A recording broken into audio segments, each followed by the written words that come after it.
ఇక్కడ కనిపిస్తోన్న 70 ఏళ్ల వృద్ధురాలు మొఘల్ చక్రవర్తి రెండో బహదూర్ షా వారసుడు బెదర్ సాహిబ్ భార్య సుల్తానా బేగం.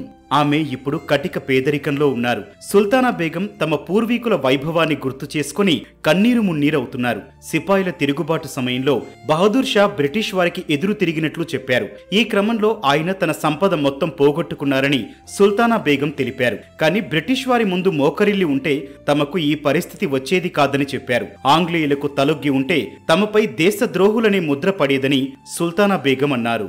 బహదూర్ షా ముగ్గురు కుమారులను బ్రిటిషర్లు ఉరితీసినట్లు సుల్తానా బేగం వెల్లడించారు. ఆ సమయంలో వ్యక్తిగతంగా ఆస్తుల పరంగా బహదూర్ షా సర్వం కోల్పోయాడని తెలిపారు.